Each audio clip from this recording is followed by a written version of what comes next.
président du Conseil électoral provisoire propose une nouvelle formule pour résoudre le problème né de la publication des résultats définitifs des dernières élections. En effet, M. Gaillot d'Orsainville propose à ses collègues de créer un BCEN spécial en vue de vérifier les décisions du BCEN légal. Il a fait remarquer que ce BCEN spécial non prévu par la loi électorale ne pourra rejuger que certains cas de contestation sélectionnés par lui. Sur les 19 cas de contestation, M. d'Orsainville ne veut entrouvrir une porte que pour 9 cas. Il ne souhaite plus siéger en tant que juge dans ce tribunal suprême électoral spécial, mais il a pris le soin de désigner les futurs juges. Par exemple, la représentante de l'Église épiscopale, Laurette Croyance, qui avait donné des assurances sur son intégrité, est désignée par M. d'Orsainville pour être le président du BCEN spécial. M. d'Orsainville jure qu'il n'a pas formulé cette nouvelle proposition sous la pression d'un quelconque secteur. Toutefois, cette proposition à ses collègues de l'organisme électoral est la première réaction connue des conseillers électoraux depuis la publication du rapport de la mission de l'OEA recommandant l'annulation des résultats définitifs pour 19 sièges. Les pressions des organisations de la société civile, des partis politiques et de la communauté internationale sont intenses depuis la publication du rapport de l'OEA. Le gouvernement américain envisage toutes les options, y compris celle d'annuler les visas des conseillers électoraux et des officiels du gouvernement impliqués dans les fraudes électorales, a indiqué un responsable de l'ambassade américaine. Le président du Grand Rassemblement pour l'évolution d'Haïti, le GRÉ, Himmler Rebu, impute la responsabilité des problèmes liés aux élections à la communauté internationale. Intervenant à la rubrique Le Point de Radio et Télé Métropole, le colonel Rebu a fait remarquer que le scénario actuel concernant le résultat des élections a été prévu et planifié par les étrangers.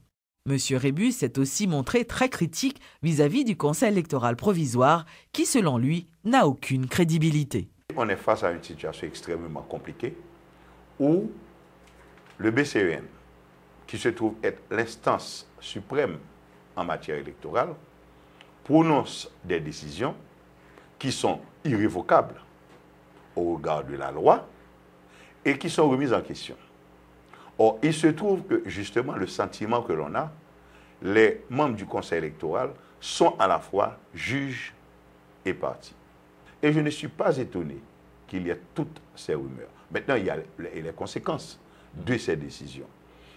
On a entendu beaucoup de choses désagréables, des accusations que l'on ne peut pas ignorer, mais que l'on ne peut non plus confirmer, qui serait triste de devoir les confirmer, sur des passe-droits, de l'argent qui serait donné à des conseillers électoraux pour falsifier des résultats. Moi, je continue d'avoir des doutes par rapport à la nature des gens qui sont en question, par rapport à leur origine politique. Je ne pense pas que c'eût été vraiment nécessaire de le faire, mais si c'est vrai qu'il y a eu toute cette saleté-là, dans cette ambiance électorale, eh ça va être une situation extrêmement difficile et je ne pense pas que ce soit les pressions internationales qui vont pouvoir résoudre la question. La journée mondiale de la liberté de la presse est célébrée ce mardi 3 mai sur le thème « Les médias au XXIe siècle, nouvelles frontières, nouveaux obstacles ». À cette occasion, plusieurs organisations de presse ont dénoncé des persécutions dont sont victimes certains journalistes haïtiens. Alors que la lutte pour la liberté de la presse se poursuit en Haïti, il semble que les persécutions n'ont jamais cessé. Suite à la publication des résultats définitifs des élections, des individus mécontents ont incendié une station de radio communautaire à Caris, dans le département du Nord-Est. Une situation que dénonce le directeur de la Société d'animation et de communication sociale, Sonny Estéus. Parmi ça, c'est local centre culturel et développement Caris, SKDK, qui sont centres qui ont plusieurs activités là-dedans, tant qu'il y a une radio communautaire qui c'est Radio Tête Ensemble, il y a un centre multimédia communautaire, côté jeunes qu'on a utilisé Internet, une bibliothèque avec l'autre activité et organisation mettez sous pied. Dans l'occasion Journée mondiale liberté de la presse, SACS avec Association mondiale radio communautaire AMAC, et nous profiter pour dénoncer Zak Sayo et du fait de mettre dans la radio et pour demander, surtout pour demander justice, pour tout effort, l'équipe radio Tête Ensemble Caris a fait depuis presque 10 ans pour Tekembe Radio ça, mais en même temps pour demander autorité de la justice punir les gens qui commettent des actes. Ces agissements amènent également des représentants de l'Association mondiale des radios communautaires à réagir. La Chilienne Maria Pillamata et le Français Emmanuel Boutrin estiment que de tels actes sont inacceptables dans un pays démocratique. Et lorsque ce n'est pas une attaque de stations de radio, ce sont aussi les travailleurs de la presse qui sont l'objet de menaces et d'actes d'intimidation. Guilherme Sedelva, secrétaire général de l'organisation SOS Journalistes, raconte les mésaventures de 2 journalistes de Radio Guinée et Radio One qui sont actuellement dans le maquis. Nous demandons pour que les responsables prennent responsabilité pour que assurer la sécurité des journalistes qui sont obligés de fuir dans le plateau central parce qu'il y a des candidats, fanatiques candidats, qui promettent pour tuer et dans des cas, ils ont même commencé à mettre menaces à exécution, mettre du feu à journaliste, par exemple Jean-Claude Dumény qui travaille pour Radio Télé Guinée, et puis ils ont attaqué tout journaliste Patrick Jeune qui travaille pour Radio One dans Belader.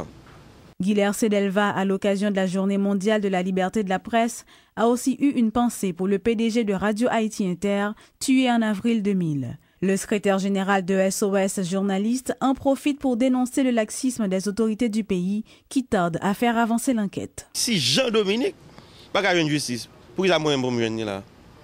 Donc ça veut dire c'est un signal, vous voyez, l'arrivée traité comme ça. Et quel que soit le monde qui est impliqué là-dedans, il faut aller jusqu'au bout. Mais pour l'aller, il faut le support et autorité politique.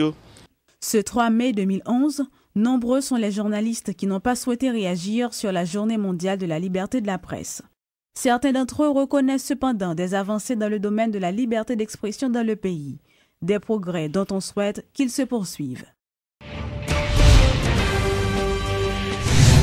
Le journaliste Clarence Renoir dénonce des dérives qui caractérisent le fonctionnement de la presse haïtienne depuis un certain temps. Monsieur Renoir affirme par ailleurs que la presse haïtienne a des responsabilités vis-à-vis de la société. Il souhaite l'adoption par le Parlement d'un projet de loi devant régulariser cette profession. Il a fait ces déclarations à l'occasion de ce 3 mai consacré à la Journée mondiale de la liberté de la presse. Nous n'avons pas de balises. Les limites ne sont pas posées de manière claire.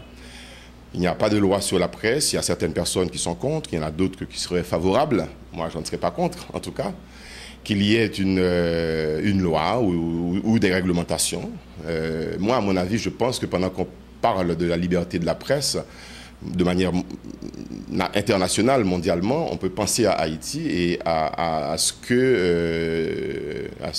que cette liberté puisse s'exercer justement dans les conditions professionnelles normales.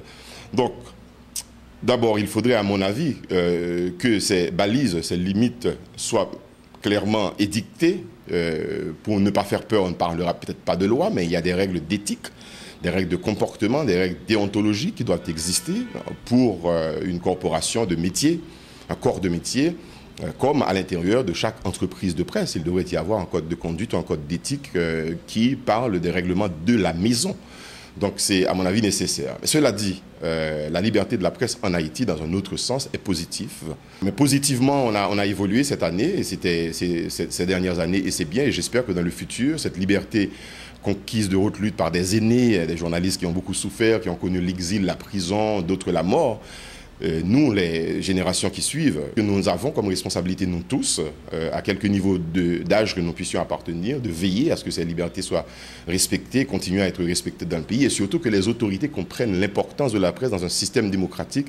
C'est ce qui peut faire renforcer la démocratie, c'est la liberté de la presse. Quand la presse est libre de pouvoir travailler, de pouvoir opiner dans les règles, c'est ce qui va permettre justement à notre démocratie de s'épanouir. La MINUSTAH a salué dans un communiqué le courage des journalistes haïtiens à l'occasion de la Journée mondiale de la liberté de la presse. La mission onusienne estime que les journalistes haïtiens ont toujours joué et jouent encore un rôle prépondérant dans la promotion des valeurs de l'état de droit dans le pays.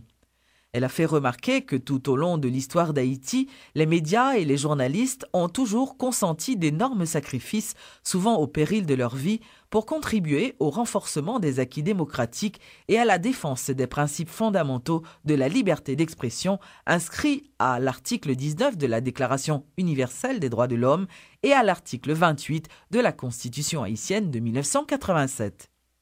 La mission tient, une fois de plus, à rendre un vibrant hommage à la mémoire de tous les journalistes haïtiens assassinés dans l'exercice de leurs fonctions ou du fait simplement qu'ils exerçaient cette profession. Elle formule l'espoir qu'un jour justice leur soit rendue. Par ailleurs, dans un message conjoint publié ce jour par le secrétaire général de l'ONU, la haute commissaire de l'ONU pour les droits de l'homme et la directrice générale de l'UNESCO, ces personnalités estiment que les États doivent tout faire pour empêcher l'impunité et pour assurer la sécurité des journalistes. La coalition de sauvetage des animaux, Arche, a mis un terme à sa mission dans le pays. Cette organisation qui opère après le séisme du 12 janvier a contribué à l'amélioration des conditions de vie des animaux. Selon Maxime Millien du ministère de l'Agriculture, la direction de production et de santé animale est à la recherche d'environ 60 millions de dollars en vue de poursuivre sa campagne de vaccination contre les maladies zoonotiques. Après une année que coopération AP prend fin, nous avons pensé que c'était nécessaire pour nous arriver dit, mais ça nous avons dit pour le fait, mais ça qui est arrivé fait. Et c'est ça que nous avons là que Mounio est arrivé présenter. Et particulièrement dans le domaine appui à laboratoire là, nous voyons que toute réalisation en termes de construction, particulièrement la clôture là, ce n'est pas étranger qui a choisi grand axe d'activité. Champ de coopération, c'est direction production santé animale là, qui est chita avec eux, qui dit maintenant qui domaine que le remet que investissement arrivé fait. Et finalement, il était arrivé quand même recruter avec l'approbation de la direction de production et de santé animale des cadres haïtiens pour être capable d'arriver à faire ce travail-là. Et nous avons gagné des réunions, quelquefois qui étaient hebdomadaires. Donc au fur et à mesure que le travail a marché, donc réunion est venue tous les 15 jours et dans les derniers mois, on réunion mensuelle. Donc ce qui veut dire que tu as gagné des possibilités de rencontres qui te permettent que nous arrivions à faire les corrections nécessaires.